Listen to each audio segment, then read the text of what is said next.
Good day everyone, I am Camille Manggol from BS Ed Mathematics 3 and I am glad to be here with you today. Now let's get started. So we are now through with the phase of planning and designing the curriculum, but the development of curriculum does not and should not stop there. It has to be implemented. This afternoon, I'd like to present our new topic, the next step after a curriculum planning and designing, which is implementing the curriculum. Our focus in today's lesson is implementing the design curriculum as a change process. Our desired learning outcomes for today is to define curriculum implementation, analyze what is change process in curriculum implementation, and explain the process of curriculum implementation. Because we are talking about changes here, I'd like to share with you the common voice we always hear from our teacher. They say, "Here goes again, another curricular change. We're already overloaded. Why do we have to do this?" We have to consider the relevance of change. In the previous lesson, we understand the need to change the curriculum, especially if it is not anymore applicable or addresses the needs of the society.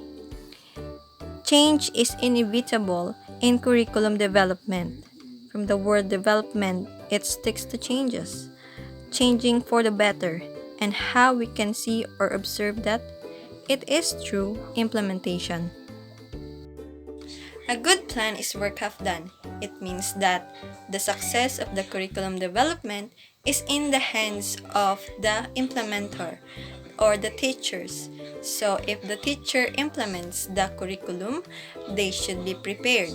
Prepare the materials, mastery of the subjects, competence in facilitating learning, and in classroom management. So before we proceed, let us define first what is curriculum and what is implementation.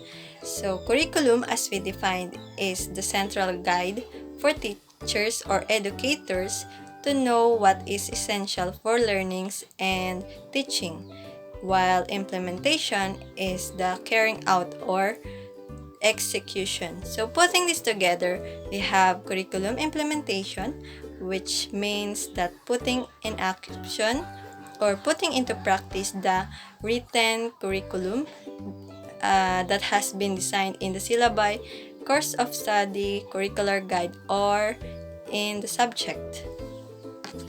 Curriculum implementation is a process wherein the learners acquire the planned or intended knowledge, skills, attitudes that are aimed at enabling the same learners to function effectively in society. So this planned or intended knowledge, skills, and attitudes refer to the cognitive objective, which is the knowledge, the psychomotor objective, which is the skills, and the affective knowledge, which is the attitudes. The question behind the curriculum implementation is why teachers teach, or what is the main reason why teachers teach?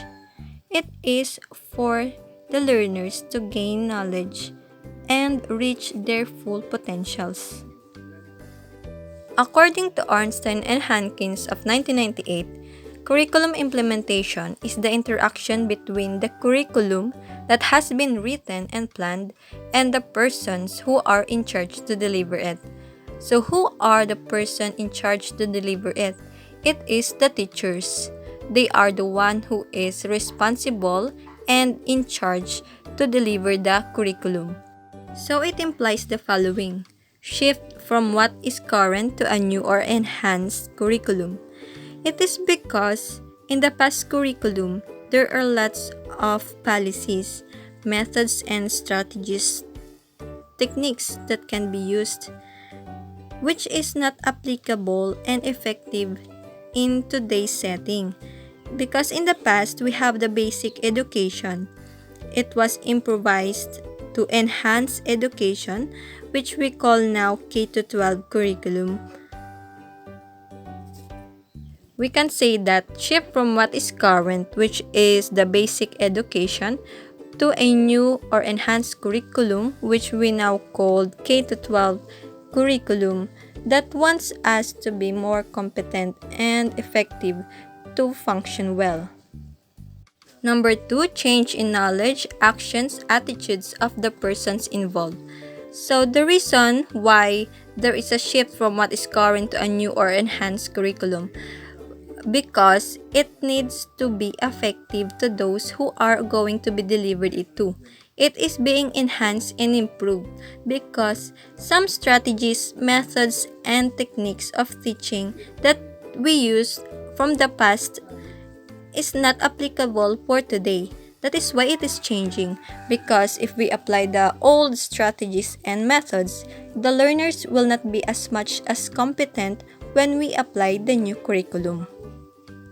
Number 3, change in behavior using new strategies and resources. It means that we have to change the way, the strategies, and the methods of teaching from traditional ways to a modern one, because we are now surrounded by the modern technologies. So as the new technologies arise, new learners also discovered. So these learners do not function effectively or do not learn well in the old strategies and techniques. So under the new curriculum, there are also new techniques we can apply, like video presentation, role playing, and other types of new strategies and resources for us to teach effectively our learners. Number 4, change which requires efforts, hence goals should be achievable. So this is the main reason why the lesson plan have learning objectives or the desired learning outcomes. It is for the students to learn more in a meaningful way to reach their full potential and to function effectively in the society. It is not about the learners learn in the lesson in a day. It is for the students to have a long-term learning that they can apply in the real world. So for Lux and Lieberman of 1983, it is trying out of a new practice and what it looks like when actually used in school system. So just like in mathematics, in creating or solving a problem, we are using a trial and error if it is applicable for it or effective for that problem. So to relate it with the topic, they tried to practice the new curriculum in a classroom setting for it to have a first-hand evaluation and analysis if the curriculum is really effective and can really lead into a more meaningful learning to the students. In the classroom context, it means teaching what has been written in the lesson plan. It is using the plan as a guide to engage with the learners in the teaching learning process. It involves different strategies of teaching with the support of instructional materials. In a larger scale, curriculum implementation means putting the curriculum into operation with different implementing agents. It takes place in a class, school, district, a division, or the whole educational system. And in higher education, curriculum implementation happens for the course, a degree program, the institution, or the whole higher education system. So it requires time, money, personal interaction, personal contacts, and support. So now let's go to the next topic, curriculum implementation as a change process. So Kurt Lewin of 1951 is the father of social psychology. He explains the process of change. He made a model that can be used to explain curriculum change and implementation. This model is called Kurt Lewin's force field theory. So the idea of Kurt Lewin in his force field theory, in the education landscape, there are always two forces that oppose each other: the driving force and the restraining force. When the two forces are equal, the state is equilibrium or balance. So there will be a status quo, hence there will be no change. So the situation or the condition will stay the same. However, when the driving force overpowers the restraining force, then change will occur. And if the opposite happens, or when the restraining force is stronger than the driving force, then change is prevented. Well, this is the idea of Kurt Lewin in his force field theory. So in the driving force, we have government intervention, society's values, technological changes, knowledge explosion, and administrative support that increase the chance to change the curriculum. And in the restraining force, we have fear of the unknown, negative attitude to change, traditional values, limited resources, and obsolete equipment. These factors prevent the process of changes. And in the middle is the equilibrium if the two forces are equal. So let's give an example in government intervention, like government signed the Republic Act number 10533, which institutionalized the implementation of K-12 curriculum. Therefore, we can change our curriculum because there is an increase in driving force. However, on the flip side, if the restraining force also increases, the implementation of the new curriculum is prevented. According to Lewin, change will be better if the restraining forces shall be decreased rather than increasing the driving force. How do we decrease the restraining force? For example, fear of the unknown. So, we need to let our parents understand why we need to change the curriculum and why do we need to adopt the K-12 curriculum. So, in this, restraining force will decrease. Another one is how to address problems such as limited resources and obsolete equipments. So, the government can address that by giving sufficient financial support or budget to education so that we are able to provide more resources, putting aside those resources that is not applicable for the new curriculum and create new ones. Now let us look at the different changes that occur in the curriculum. It is important to identify this as a part of our understanding of curriculum implementation. Number 1, substitution. The current curriculum will be replaced or substituted by a new one. Sometimes we call this a complete overhaul. So there is a replacement, there is a complete overhaul. For example, changing an old book to entirely new one. Not merely revision, but total change. Number 2, alteration. There is a minor change to the current or existing curriculum. Instead of using paper for mathematics teaching, this can be slightly altered by using a graphing calculator. So number 3, building a new structure would mean major change or modification in the school system, degree, program, or educational system.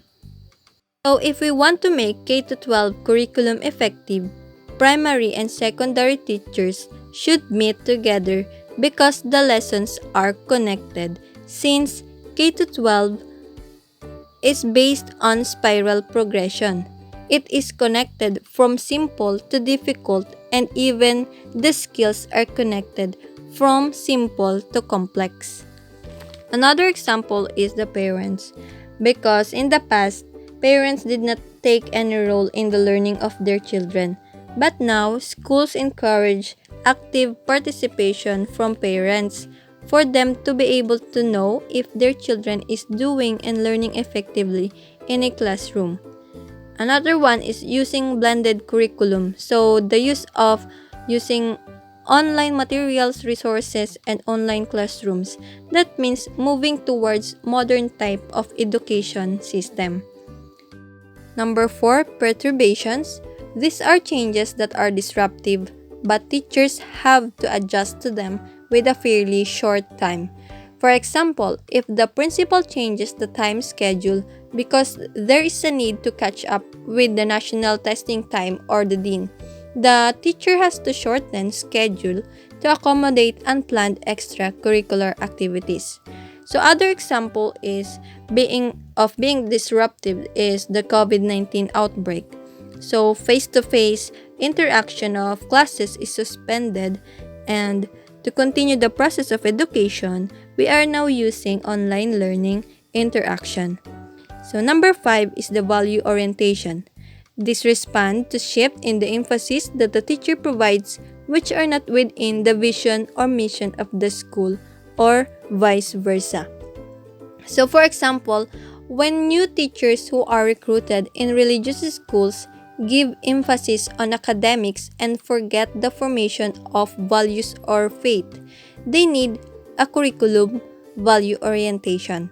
Likewise, all teachers in the public schools, teachers undergo in induction program, which is a special curriculum for newly hired teachers. So teachers should have deeper commitment to serve students. Regardless of the kind of change in curriculum and implementation, the process of change may contain three important elements.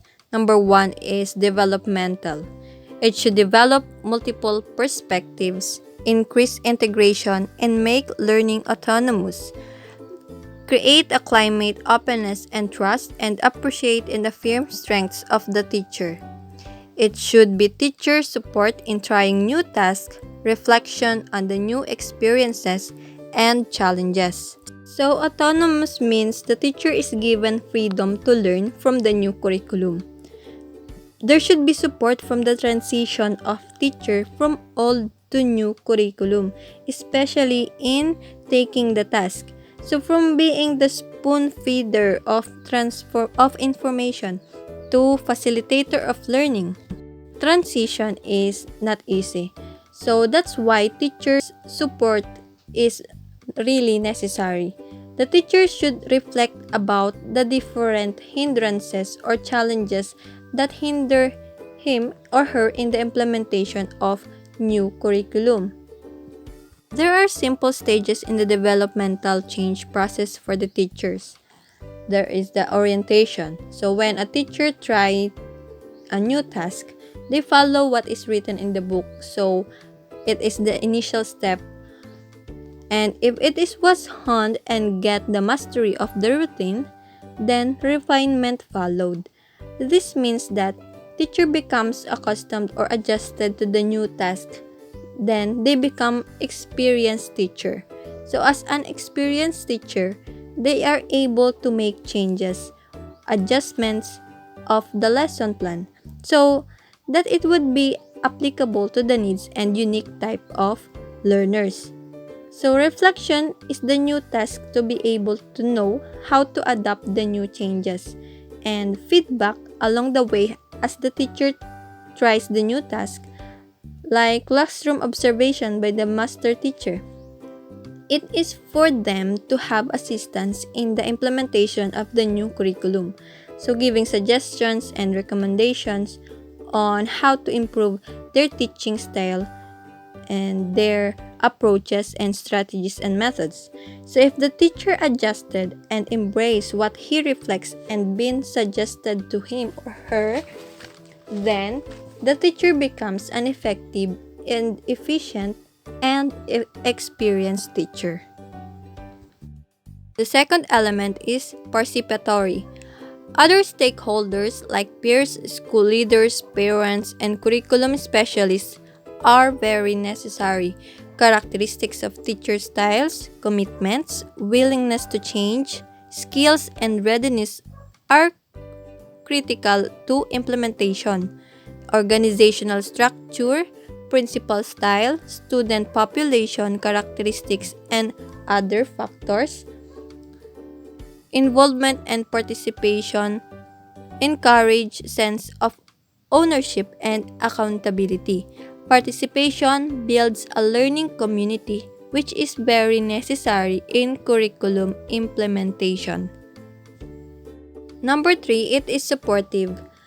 Material support like supplies, equipment, and conductive learning environment like classrooms and laboratory should provide full school or institutional support to the implementation of the new curriculum. So time is important commodity for a successful change process. For innovation to be fully implemented, period of 3 to 5 years to institutionalize a curriculum is suggested.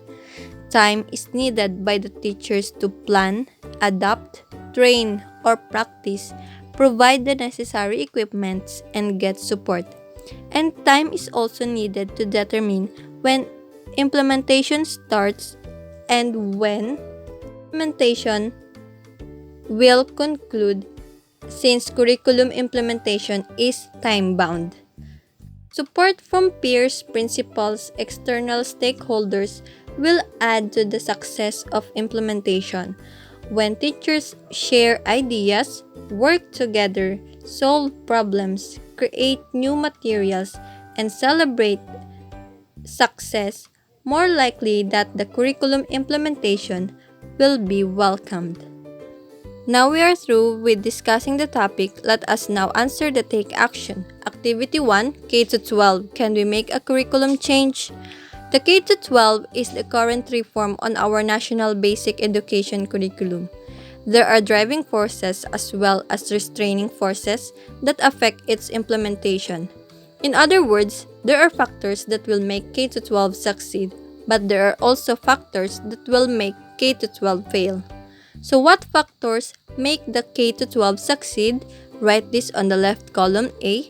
You may not fill up all the boxes. What factors make the K-12 difficult to succeed? Write this on the right column B. You may not fill up all the boxes. Number 3, you see that the middle portion is the word equilibrium or balance. So this is the result. In the driving force is the tailor-fitting tracks, preparedness for higher education, competent to work, access to quality education, competitive advantages, focus on vocational education, holistic education, easy recognition as global citizens and professionals, more skilled and competent graduates, and sufficient instructional time.